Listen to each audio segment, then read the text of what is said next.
our perspective of how the world perhaps will be run and managed into the future. All of you know South Africa was added on as a member of BRICS only a few years ago.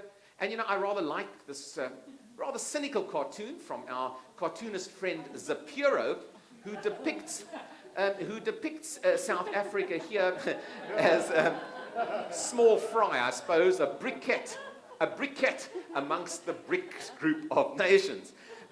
Yes, we certainly are well, I'm not going to say we're the poor relation, but we certainly don't quite fit the size of the economies of these other four major players. But we're not there because we're big. We're in the BRICS because we're part of Africa.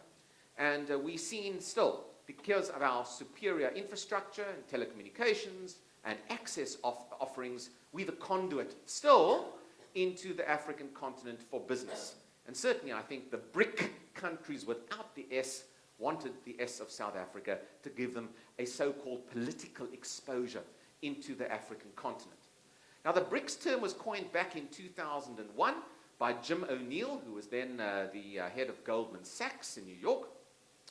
And the predictions from Goldman Sachs back in 2001 were that China would be the world's largest economy by 2050. The US would be the second largest. India would show remarkable growth, be the world's third largest economy. Brazil, the fifth largest. Russia, the sixth largest. And you can just see on the graph the other countries that are tapering off into the distance. Now, there's nothing as yet to suggest that this is an incorrect prediction about the future.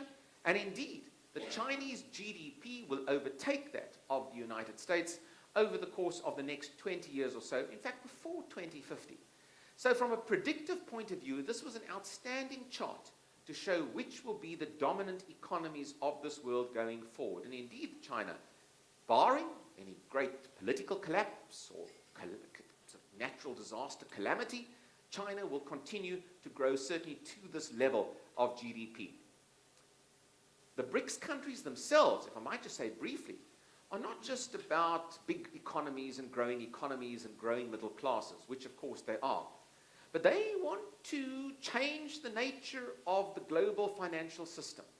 They want to create a world in which the developing world, led of course by the BRICS countries, have a much greater say in the global financial offerings that we have. And they have created now, or are about to create, what's called a BRICS Bank, which will be a competitor, an alternative to the World Bank. The World Bank has been, of course, the critical lending institution, which has largely been controlled by the United States and Western Europe. And the BRICS countries, now on the rise, believe that it's time that they had a piece of the global economic pie. So they have created the BRICS Bank. It'll be a competitor, and we will see in future competitive institutions, not just businesses, but global financial institutions, regulatory boards, competitors into the future emanating from non-Western sources in this world. The BRICS Bank increasingly, I think, will become an alternative to the World Bank and to the International Monetary Fund.